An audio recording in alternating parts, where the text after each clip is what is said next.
ఈరోజు ఇద్దరు ఐఎన్టీసీ నాయకులాట మరి వాళ్ళు స్థాయి గురించి మాట్లాడతారు. మరి వాళ్ళు ఏ స్థాయి అని చెప్పి మరి రియాస గారి గురించి మాట్లాడుతున్నారు. వాళ్ళ స్థాయి ఏందో వాళ్ళకి తెలుసా?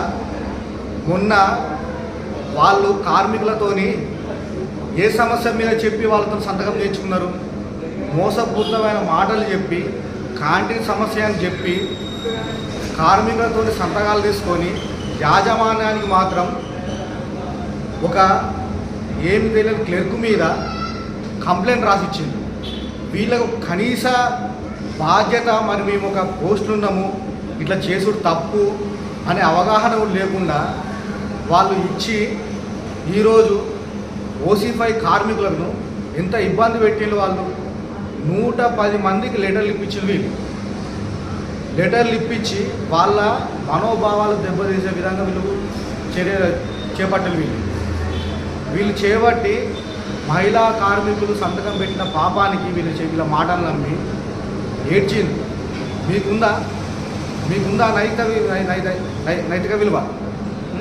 మీరు ఓసీ5లో క్యాడర్ లేదంటారు. మరి మీకుందా క్యాడర్? మీకుంటే మీరు ఏ లెటర్ ప్యాడ్ మీద ఇచ్చిందా? మీరుంటే మీకు ట్రేడ్ యూనియన్ కదా, మీ ట్రేడ్ యూనియన్ సమస్యను ట్రేడ్ యూనియన్ పరిష్కరిస్తే బాగుంటుంది. దీన్ని తీసుకుపోయి ఎమ్మెల్యే సార్ దగ్గర చెప్పిండు. బట్టిగా ఎమ్మెల్యే సార్ తీసుకొచ్చింది వీళ్ళకు. ఎమ్మెల్యే గారు రామగుండం అభివృద్ధి కొరకు చాలా ఆయన పనులు ఆయన ఉన్నాడు. పిట్టి స్థాయి సమస్యను మీరు ఎమ్మెల్యే దగ్గర తీసుకుపోయి ఏం చేస్తారు? రాజకీయ జోక్యం లేదు అని చెప్పి రాజకీయ జోక్యం మొత్తం చేసుకుంటూ పోతాను. మీరు ఏం మాట్లాడుతున్నావు నువ్వు? రియాజ్ సార్ గురించి మాట్లాడేస్తా అనేది ఒక మోసపూరితంగా సంతకాలు పెట్టించుకున్నావు నువ్వు ఒక డిప్యూటీ జనరల్ సెక్రటరీ. మరి మీ నాయకులే చెప్తాను మీది పోస్ట్ అది మాకు సంబంధంలే అంటాను. మరి నువ్వు ఐడెంటిటీలో ఉన్నావా లేవా? ఫస్ట్ నీ పోస్ట్ ఏదో తెలుసుకోవాలా. ఫస్ట్ తెలుసుకొని మాట్లాడు. నువ్వు కార్మికులకు 110 మందికి లెటర్ ఇస్తాను. నువ్వు ఉన్నావా? నువ్వు మాట్లాడినావా? మేనేజ్మెంట్తో మాట్లాడి క్యాన్సిల్ చేయించినావా? కానీ హెచ్ఎంఎస్ మేనేజ్మెంట్తో మాట్లాడింది, బలరాం నాయక్ సార్తో మాట్లాడింది, జిఎంతో మాట్లాడి ఇది తప్పు అని చెప్పి మేనేజ్మెంట్కి వివరించింది. నువ్వు సంతకం ఏమని పెట్టించినావు? నువ్వు క్యాంటీన్లో సమస్య అని చెప్పి పెట్టించినావు. కానీ నువ్వు అక్కడ యజమాన్యానికి ఏమని లెటర్ ఇచ్చినావు? ఓ క్లర్క్ మీద నువ్వు కంప్లైంట్ లెక్కించినావు. నువ్వు చెప్పింది ఒకటి, చేసింది ఒకటి. నీకు నిజంగా నిబద్ధత ఉంటే క్యాంటీన్ మీద అని చెప్పాలి.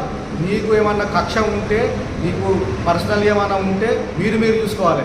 నీ పర్సనల్ దాన్ని కార్మికుల మొత్తం వృద్ధి ఇవాళ నువ్వు ఇంత ఓసీ5 కార్మికులను లెటర్లు ఇప్పించే పని చేసినావు. నువ్వు పని చేసి ఈరోజు మళ్ళీ కార్మికులు మళ్ళీ రిటర్న్లు ఏమని రాసిచ్చారు? మాకు సంబంధం లేదని రాసిచ్చారు. నువ్వు ఈ ఇష్యూ మీద నీకు మేనేజ్మెంట్ ఛార్జ్షీట్ ఇచ్చింది అంటే ఏంటి అన్నట్టు?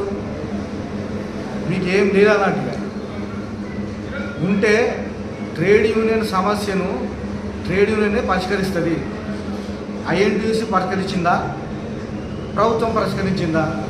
ఈరోజు నువ్వు చేసిన పనికి ప్రతి ఒక్క యూనియన్ కూడా తెల్లారి ఏదైనా సంతకం కోసం పోతే ఏం చెప్పుకున్న పరిస్థితికి వచ్చింది.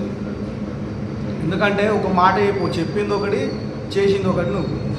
కాబట్టి నువ్వు మాట్లాడే అర్హత కానీ ఏది కానీ నీకు లేదు.